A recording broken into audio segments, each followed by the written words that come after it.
We ordered stuff. Did you? Nice. What I color think did you it's get? the same exact one as you got. I sent you the link, because again, that's the bigger size. Yeah, you're off. Play every day. Yeah, we have started a new kind of game, you know, how cricket you do a series of, you know, games. Yeah. We're doing we made our own little scorecard where you do one from each group. There's 10 groups that make you do, you know, groups you haven't done before, you know, so we're doing that now. We've each got 3 games out of the 10. Okay. What's that? No credit. Hey, good morning, how are y'all? Hello. What's your birthday card? Birthday is Saturday. Oh, I saw that. Big 44. Woo! Maybe doing all right. Growing up. Yeah, that's getting old. What? Saturday night. I've heard it, yeah. Well, better than the alternative, so, you know. Having fun.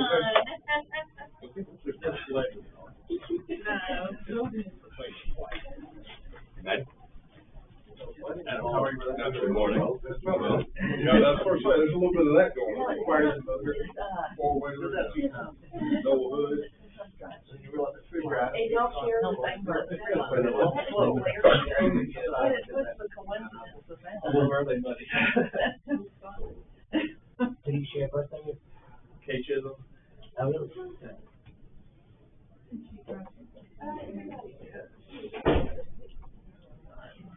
Not Danny. Danny Kelly early. I'll ride down to him, her and Adam pretty much. I do.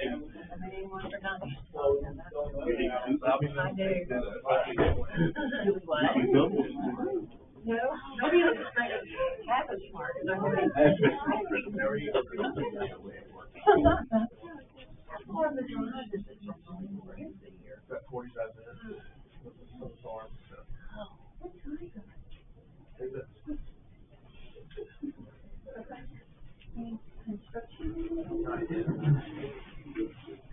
We're still trying to decide where to go. Yeah. First went to the more. Yeah, that's updated now.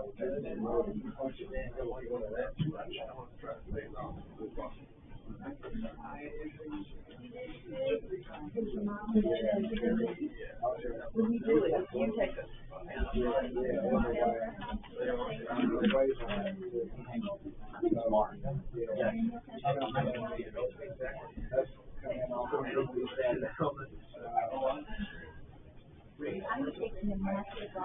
Oh, I love it. I want to do that.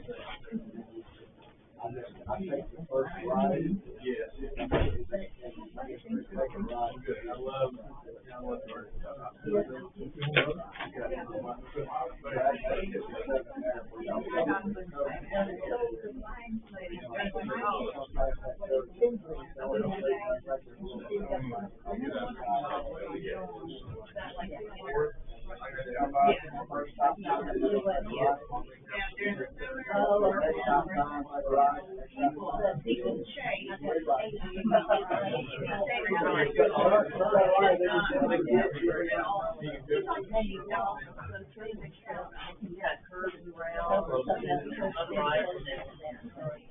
learning.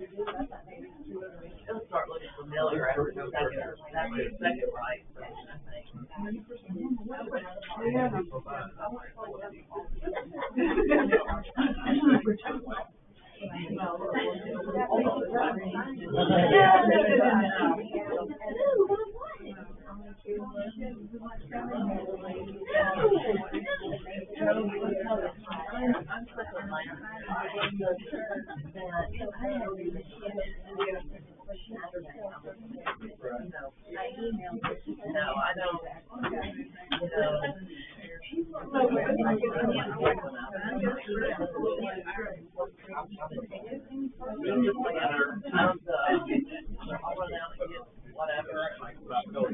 Not from home? Well, we wait.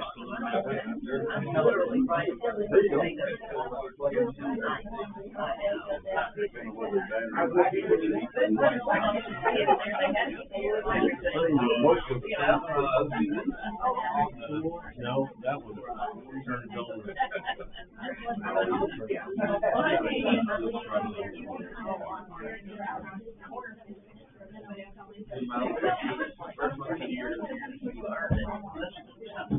You and that.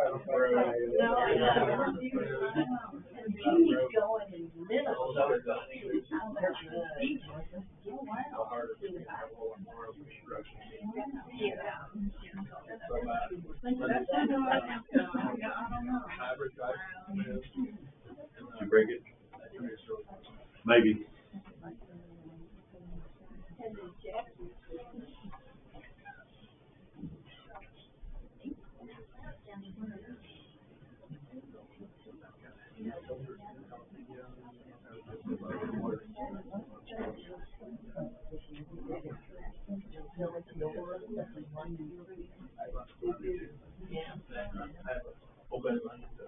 Hey, John, the new quarter starting right now. Next Sunday. Next month. Wednesday will be the last class in here.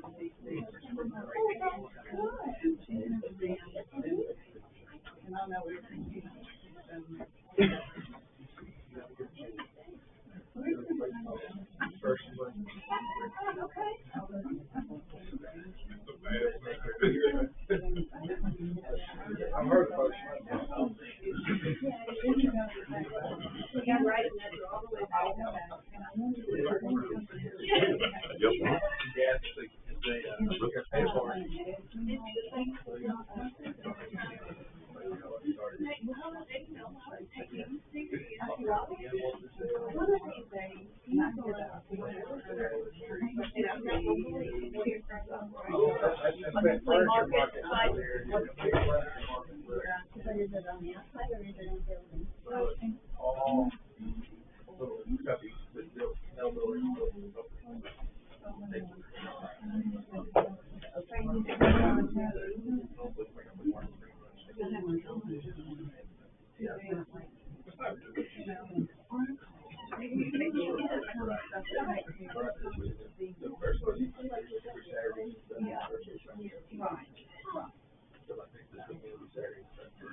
Oh, you talking about first Monday down the river? Yeah. Especially during the summer.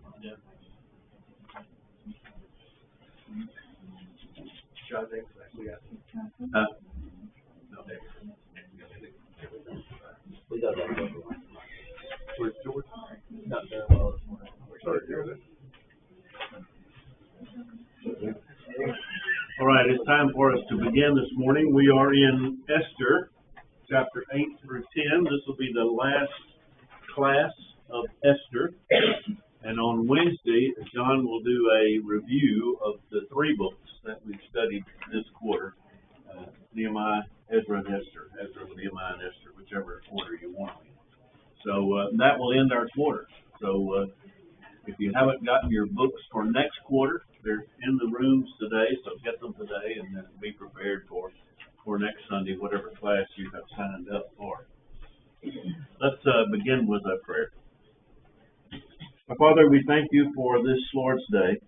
We thank you for the beauties and the wonders of your creation that we see every day, even in the winter. We see the little bit of snow that's left, and we see your artistry and your design and all the things around us, and we praise and glorify you.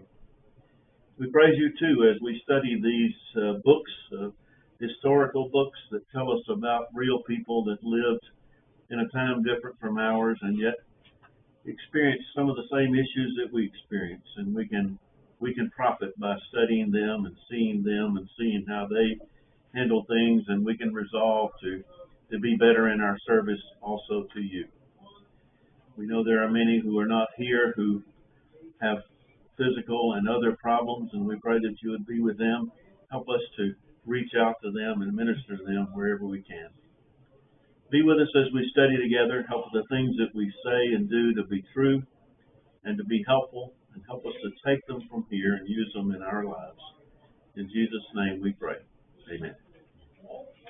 All right. On Wednesday, John studied with us through the end of chapter 7. Now, what major event happened at the end of chapter 7 of Esther?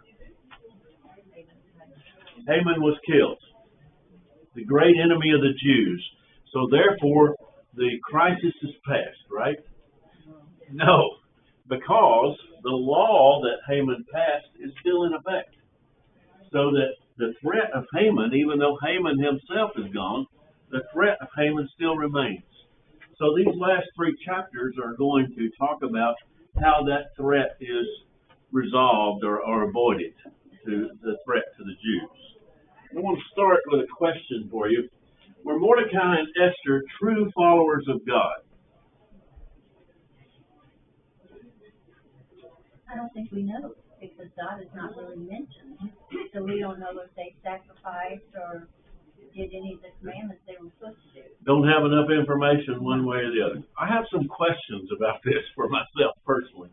The whole idea of Esther and the what I call a beauty pageant and her going into the king for a night gives me a little bit of a problem about Esther. Now, I don't know. It just gives me a problem. Also, with Mordecai, the fact that he would not respect Haman, even though the king had commanded it. And I don't see in that command that the king expected Haman to be worshipped as a god, just that Haman was the second in control of the kingdom of Persia and deserved respect. And yet Mordecai basically disobeyed the king's command and would not give respect to Haman. That gives me a little bit of a problem. Do you think Esther really had a choice? You always have a choice. All the hurricanes in the country or around were brought. You always have a choice. It might have been her life, but she would have had that choice. I don't know. I've asked that question to myself too. I don't know the answer to that. Yeah, Joe. You know, it's an interesting question, but I guess whether they were followers of God or not, God still used them for his benefit, just like he used the Babylonians, just like he uses all things for his good.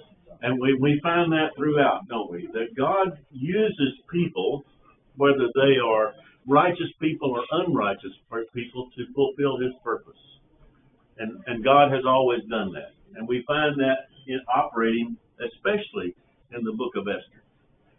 I have another question for you. Did they have authority to establish the Feast of Purim? No. Well, yes, Sandy? I've wondered that in thinking about these lessons last week, like whatever, but what we decide to do. But I've come to the conclusion that this Feast of Purim, they don't make it a religious thing. They just make it a celebration of being thankful, because, as we said, God's not mentioned in here, so they didn't make it a religious thing. They just feasted and was happy. Yep. That's my thought. Yep. You know, the bottom line is, whether they had the authority or not, they did it. And the Feast of Purim is still celebrated by Jews today. You can find it on your calendar. It comes up next month. during the month of March this year. Sometimes I think it's in February and sometimes it's in March. So whether they had the authority or not, and I would suggest that Mordecai had the authority because he had the authority from the Persian government to establish a holiday, basically. We sometimes attach a lot of significance to this idea of feast because we think of the 7 Mosaic feasts that were established under the old law. Those were called feasts. But this was a feast that was established after the Mosaic law and was established, I'll call it a holiday again. That's sort of what it is.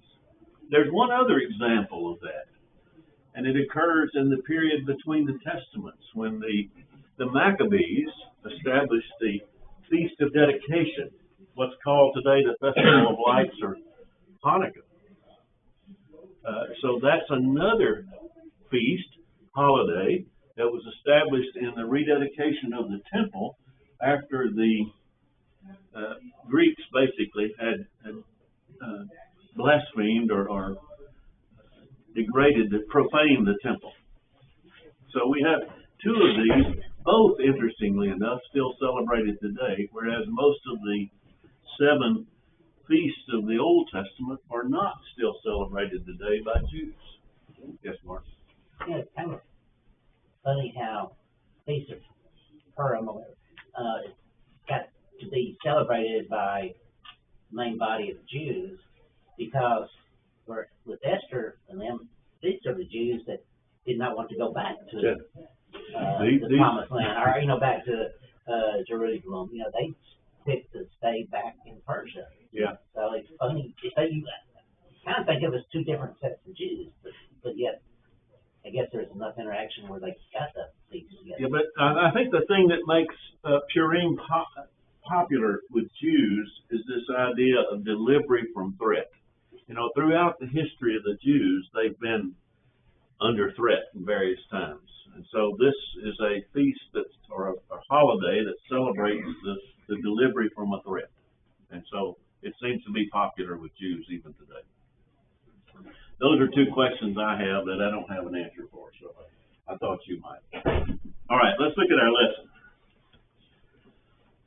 This is the sort of an outline of these 3 chapters, 8, 9, and 10. In chapter 8 and extending through the middle of chapter 9, we have the story of a deliverance of a people. We said already that Haman had been killed, he had been executed at the end of chapter 7, and yet the threat still remains to the Jews that they could be wiped out.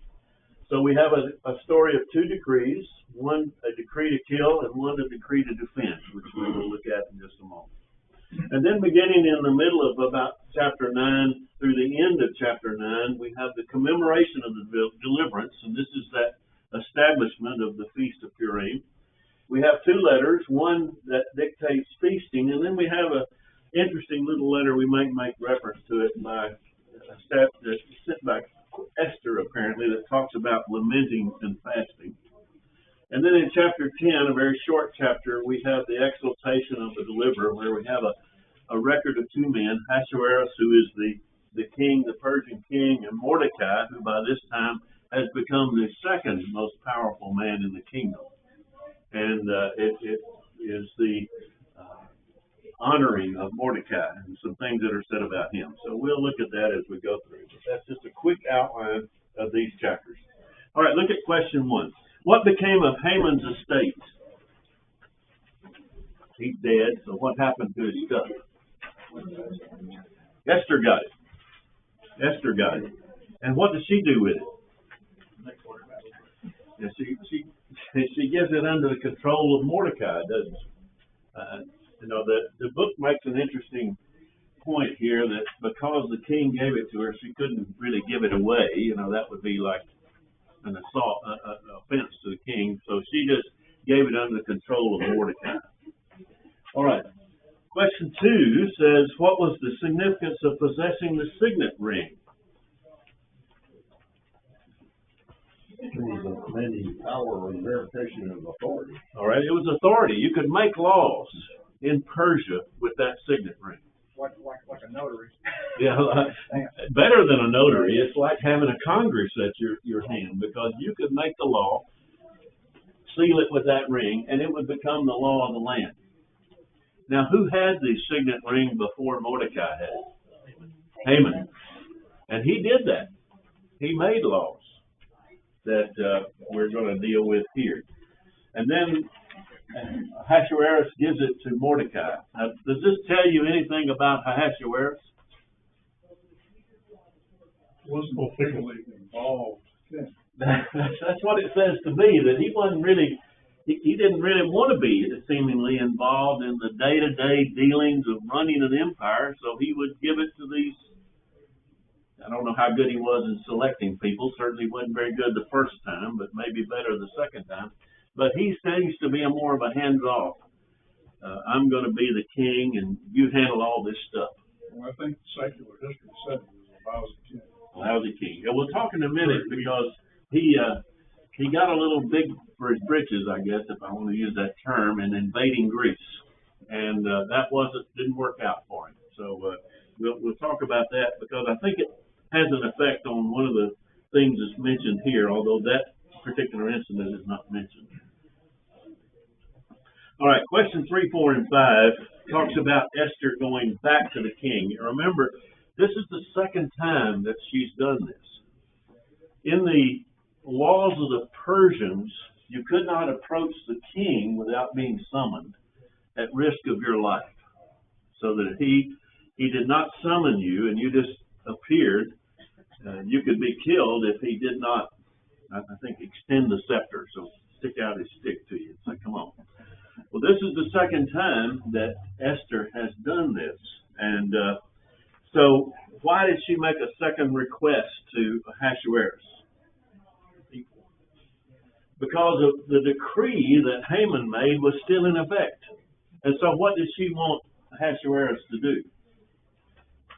To do another edict. The first thing she wanted him to do was take away the decree that Haman had made. And then the fourth asked, what risk did she have in making this request? Well, it's the same as before. We already commented that. To me, she doesn't seem as nervous the second time as she did the first time. Because apparently she's had that relationship with the king. And then number 5 says, what did she ask for? Well, she wanted to remove this decree. And I want you to look here at how she worked him. This, to me, is just how women work. Okay? Verse 3, Esther spoke again to the king. She fell at his feet and wept and pleaded. So what's one of the first tools that women use? They turn the tears on. Okay. They turn the tears on, and she's pleading, she's begging at Ahasuerus to make this change. And then she said in verse 5, if it pleased the king, and if I found favor in his sight, and if the thing seemed right before the king, and I'm pleasing in his eyes, what does she do then? Yeah, she's buttering him up and makes it very personal. Okay? If I'm a good queen, if I'm a good wife, if I'm a good woman, you should do this. That seems to be the rationale. Translation is, if you loved me. Yeah, that's right. Yeah, if you love me, you would do this. It's almost like that. She's working the king. And then she also, back down in verse 5, says, let an order be written to revoke the letters devised by Haman the Agagite, the son of Hammedatha. So who does she credit with this law, this Persian law? It's all Haman's fault anyway, so you should just do away with this. So, what does the king say? Why did he not reverse his decree? Can't be reversed. It can't be reversed. It has to go back to this signet ring thing, doesn't it? Once that law had been issued and the signet ring had been stamped on it, however they did that, it could not be reversed. It didn't matter whether Haman wrote the law or not. He had the power given him by the king to issue the law. So that it could not be reversed. we have a very similar story to this in Daniel, if you remember. You remember Darius was tricked into a edict against Daniel, basically, that said if you prayed or petitioned anyone in the next 30 days, you'd be thrown in the lion's den. And that was to trap Daniel, and it was successful in doing that. And then even after Darius wanted to reverse that, what did he say? Couldn't be done, because the law of the Persians and Medes, once issued, cannot be revoked. So this is the same sort of thing again. So Ahasuerus didn't give in to all of this emotional and appeals of Esther, because he realized it was the law. All right, how was his decree circumvented? New decree. Huh? A new decree. A new decree, and what did the new decree allow? It allowed the Jews to defend themselves against their enemies. Now, who wrote the first decree? Haman used the signet ring to certify it. Who wrote the second decree? Mordecai. Probably both of them. Huh? Yeah, both of them with the help of the Persian scribes who knew the law and who knew how to word things. They were the lawyers of the day. So they knew how to word things, and so they helped them. But Haman instigated the first, and Mordecai the second. All right, then he asked these questions about dates. What was the date that Haman and asked Ahasuerus to destroy the Jews? 13th day of the first month. First month, 13th day. And then the second part of that says, when was the order to be executed? 13th day of the 12th. Yeah, 11 months later. That's a long time. Haman has to wait a while for his revenge, doesn't he? But there may be God's hand in this also. And then the date Mordecai's decree was issued? 23rd day of the third month. All right, the third month, 23rd day. So by the time Haman is eliminated and Mordecai comes into power and he issues this decree, there's still a little more, 7.5 months left before the decree is to be executed. So there's still time. And again, I think we can see God working in that. The interesting thing I found about this is not the dating system that the Persians use. This is the Jewish dating system. Maybe because this is a book written for the Jews, but it uses Jewish dates. So these dates are all Jewish dates, not Persian dates. Just interesting. What does the decree authorize? Jews to gather and to defend it. Yeah, we said that already. And I think it's interesting in verse 13 of chapter 8. The latter phrase there says the Jews were ready on that day to take vengeance on their enemies. I don't know if that's a good translation of that word or not, but it's almost more than defending themselves, isn't it? So like whoever's going to gather, they're going to just automatically kill them. That's right. Whoever is against the Jews, they're going to Take them out. take them out. Okay. So, And the results kind of sounded that way. and the results do sound that way. It wasn't just people that came at them with weapons. It was all of their enemies that they took vengeance on. So they were allowed to do that. Sounds like they've been persecuted by people throughout the kingdom. You know, Anyway. that is the history of the Jews. Yeah. We find that throughout the Jewish history. They were always a different people. And the interesting thing is that we as Christians are called to be different people today. So if we're not being persecuted in some way, maybe we're not as different as we should be. There's a freebie for you. All right, question 10 says, how did the Jews react to the decree?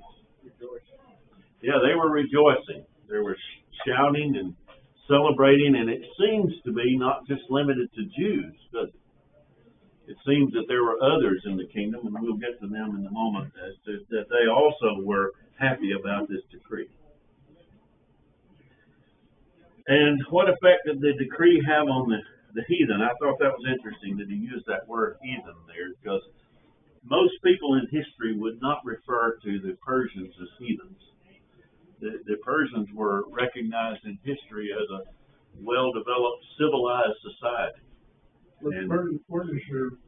translation said it. It's not in translation, it's Oh. the question there by our Oh, author. Yeah, he says heathen.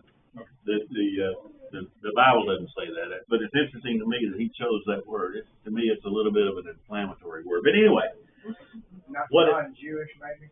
yeah, yeah, maybe not. So what effect did the decree have on them? They decided they need to join Jesus. Yeah, they wanted to join the winning side, didn't they?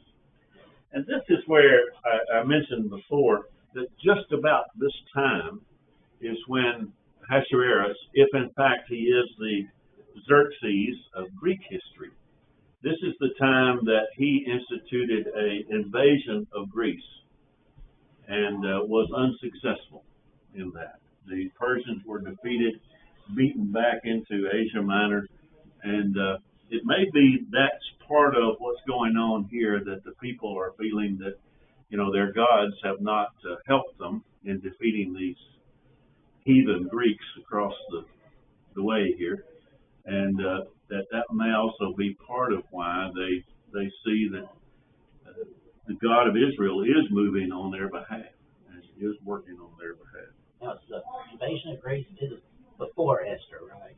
Now, it was during the time of it. Well, there were several Persian invasions of Greece, but one of them took place during the time of Esther, under the reign of, it was about 480, 479 BC, which is the time that the book of Esther is taking place. About the same time of the Spartan 300. That was a little bit before, yeah. So, okay. But anyway, their invasion wasn't successful, and here we have them wanting to become Jewish proselytes. I think is probably the way that reads. All right, how much time passed between chapters 8 and 9?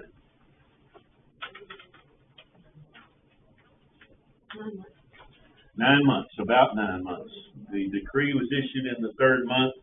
The execution of the decree was supposed to be in the 12th month, so about 9 months take place between chapters 8 and 9. So by the time we get to chapter 9, we're at the point of this decree of Haman being executed, and then the counter decree of Mordecai. And why did the Jews gather in the cities to defend themselves? I think it's create an army where you join together. So Safety in numbers, isn't it? So they basically made a group instead of being out on their own in ones and twos and families and so on and so forth.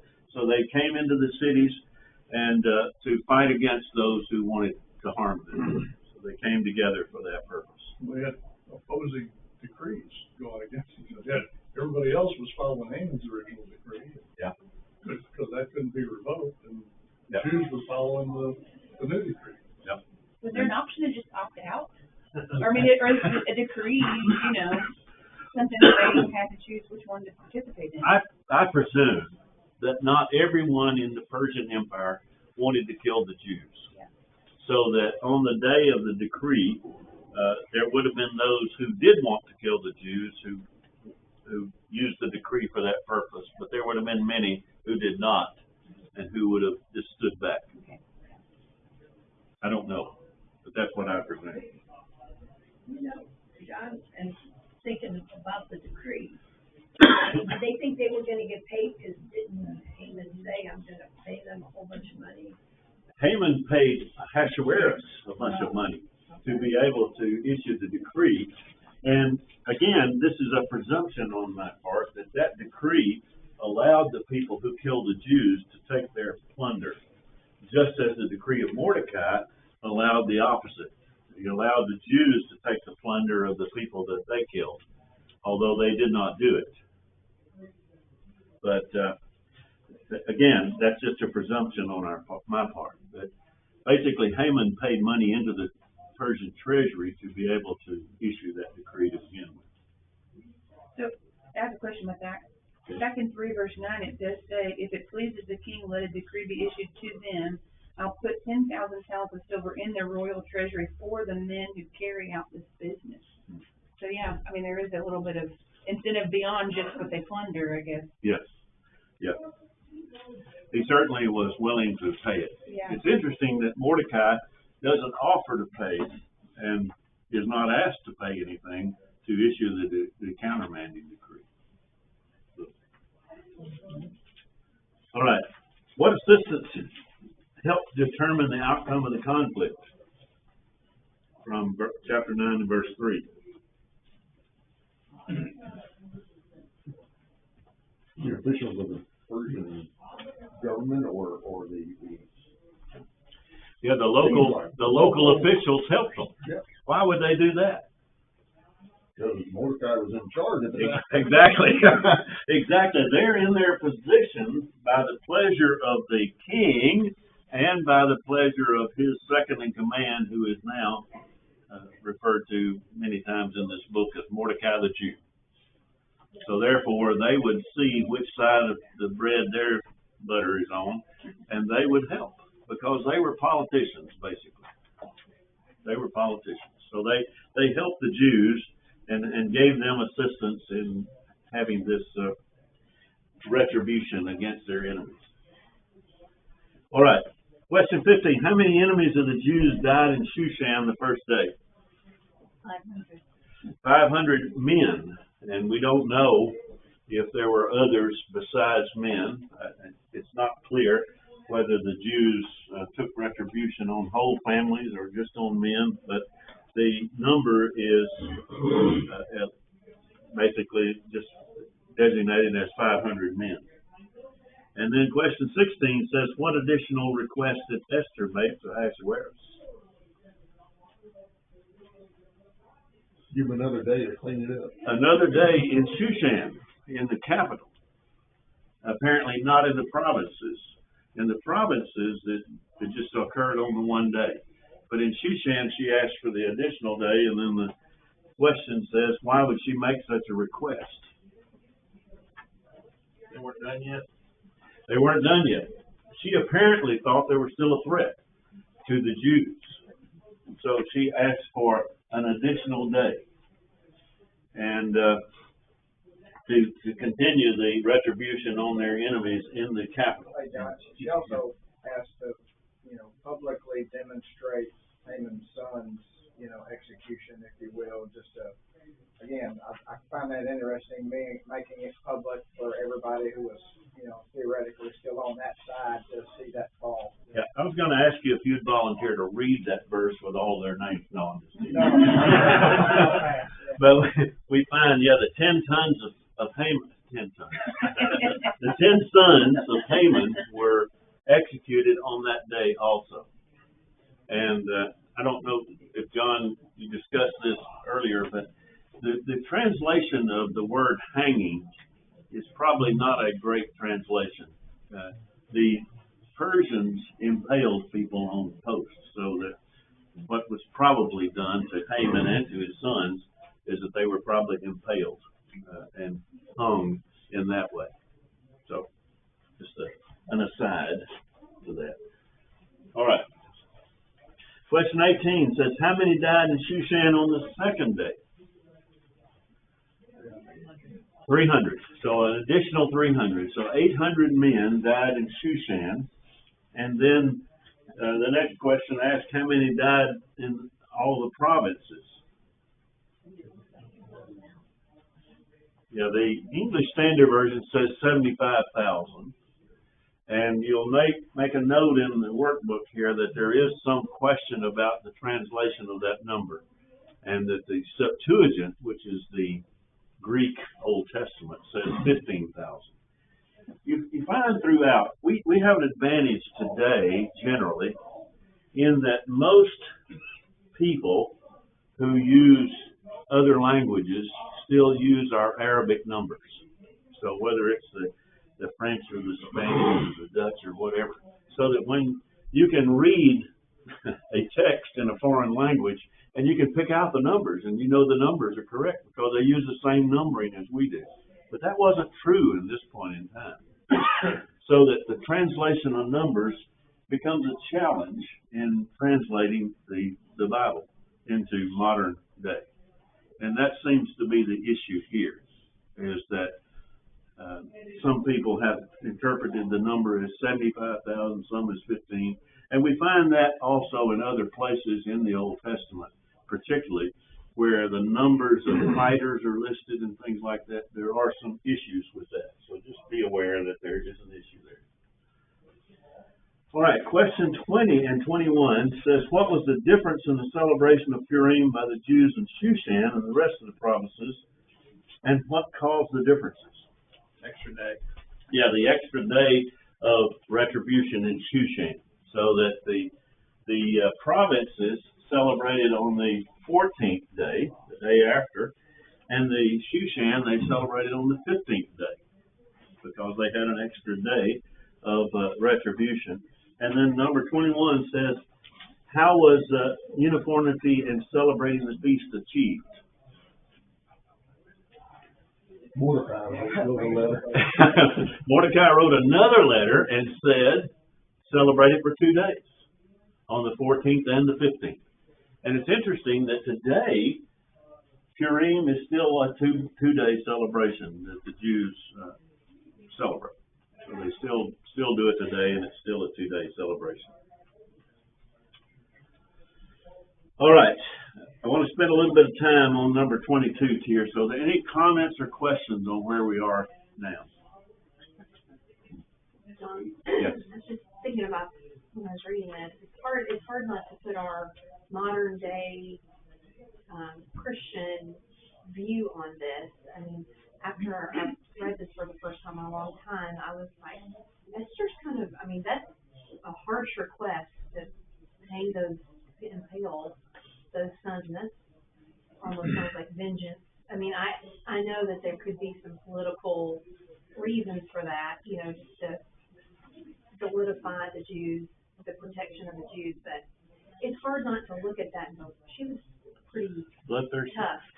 Yeah, my feelings about Esther are a little mixed as I'm thinking about it. Just being honest. You know, another way of thinking about it is that Haman and his sons represented a threat to exterminate Jewish people.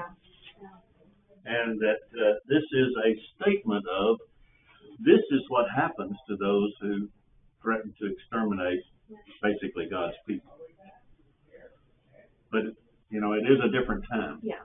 It is a different time. They impaled people for punishment of crimes at this time too. This way. As queen, she was also in a place of authority, and God throughout the Bible has given kings and queens and whoever is in authority the right to fulfill the law. So you think she was acting lawfully? She was the law.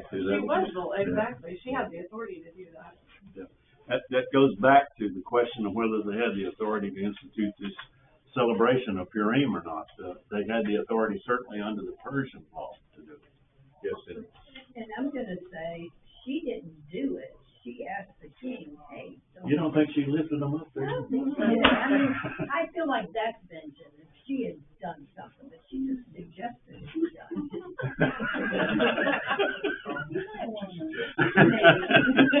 She didn't go through that whole process you outlined earlier when she asked. You didn't train to be a lawyer sometime in your past, did you? The worst negotiation I ever had to conduct. Is the 10 sons are listed in the 500, Mm-hmm. and then she lists them again after that for the 300. Yeah. She wants people to really get the message. That Well, if if they've already killed them, then you can't kill them again, I guess. Or I guess you could put them up there. well, yeah. The practice of impaling, much like the practice of crucifixion, wasn't just to execute someone. It was also to degrade them. Public display. Yeah, a public display, so that putting them up there after they're dead probably has that effect. So, and it's not clear, All right, look at question 22. Go back through the book of Esther and list as many providential events as you can find that work together to affect the deliverance of the Jews. So, what did you find?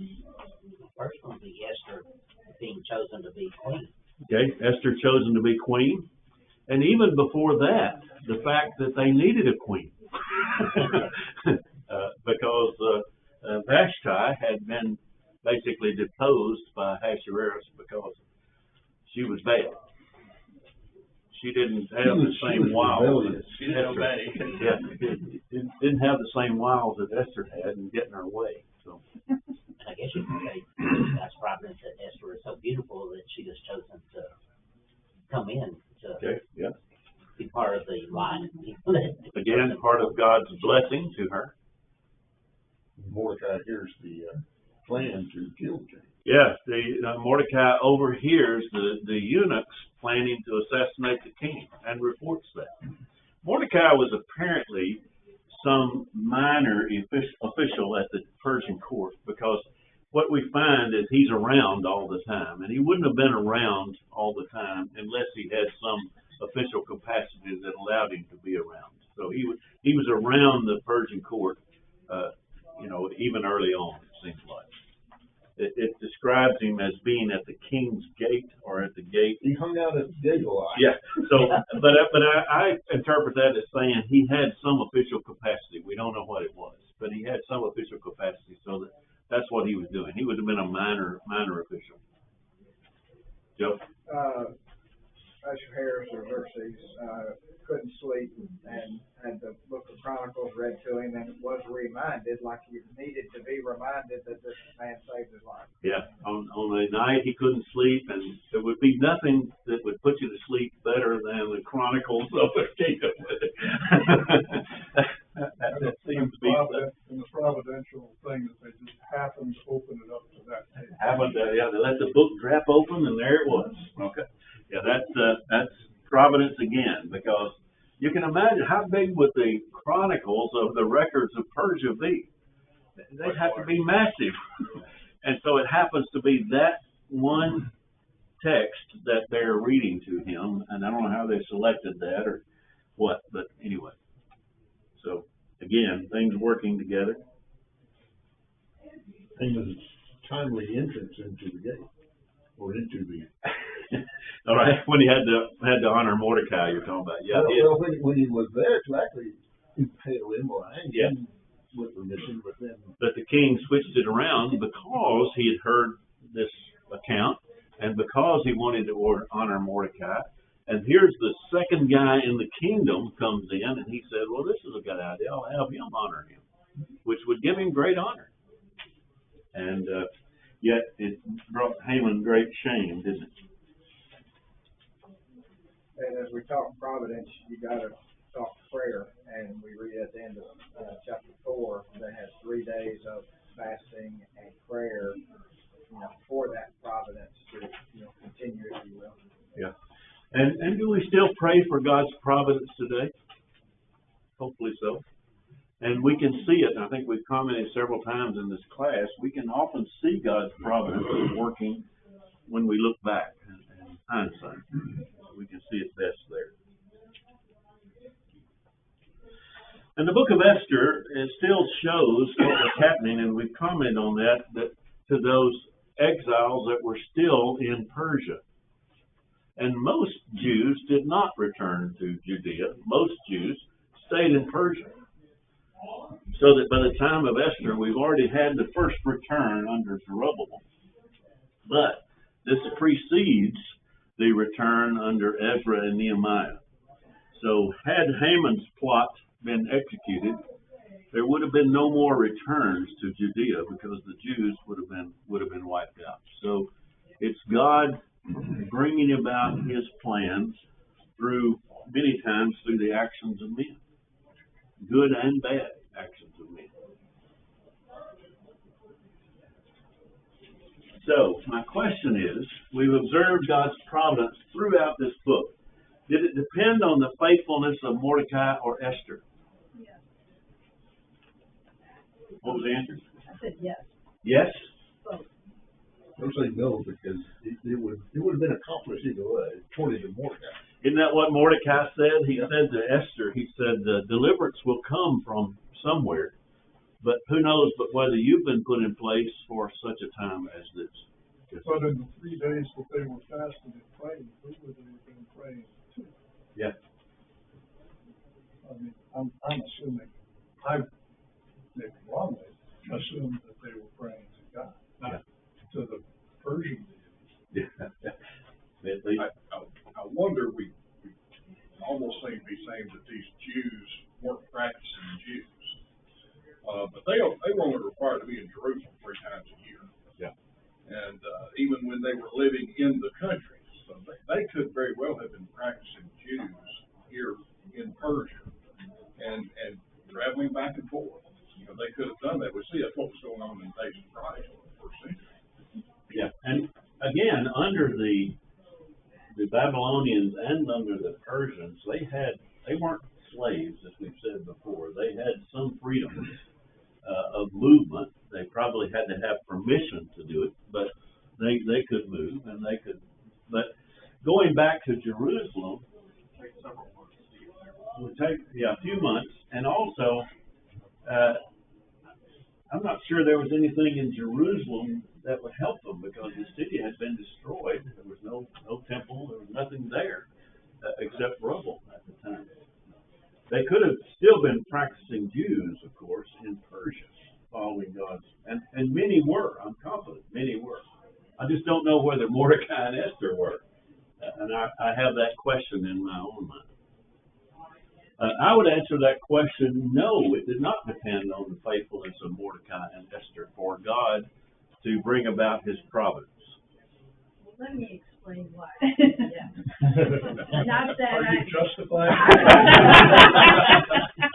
Yes, yes. That's right. If they could have at any time in their life not been faithful to God, and it wouldn't have happened.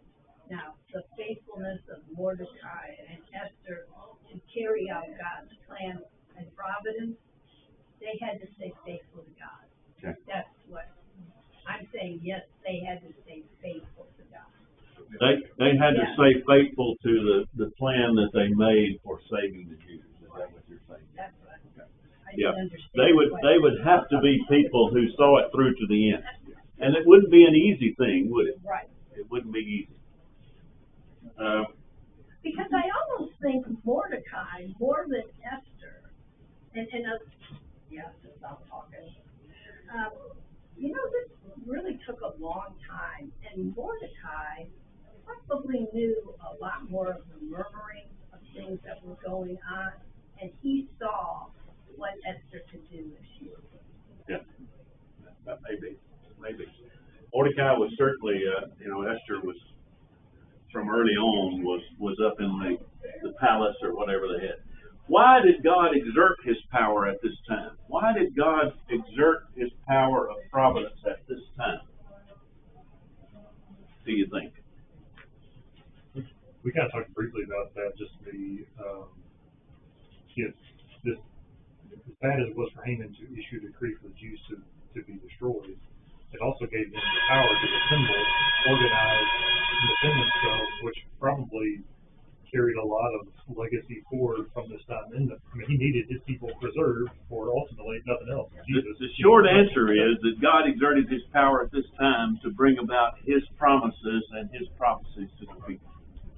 And then my final question for you is, will God exert his power to fulfill promises today? Yes. And the answer is absolutely yes. But it may depend on us taking a few steps like Mordecai and Esther to be able to achieve it for our lives. So we need to take a good example from them and to take steps. When we see something wrong, take steps to correct it. And the power of God will come to us as we take those steps in his direction. Thank you very much. John is going to do a review on Wednesday, and that will end our course. Thank you. Is that how Jackie gets her way to John? She can cry and tell you how great she is. She's terrible. It is interesting, because when she comes around, I'm like, that's exactly right. She's been given I think it's interesting that, how quickly, kind of like Kelly was saying, she's like, oh, by the way, can we put AD's got for tomorrow to finish the billing? Well, no Esther, no like buttering up. Like, if you will stop talking to me about this, that's exactly what Xerxes is saying. If you will stop stop begging now.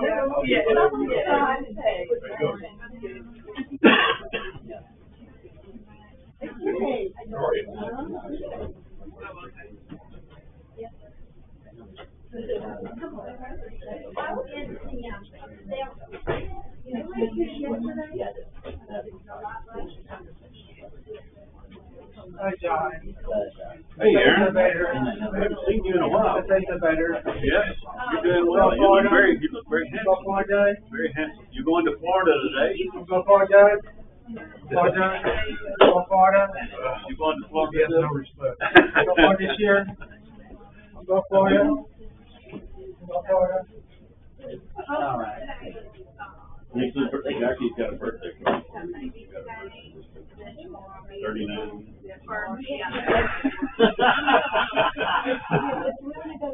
Yeah. When Ian reaches a certain age, you're gonna have to There's do that. limited one. Yeah, that's she had him at 10 right now. Don't be telling, don't be telling. Yeah.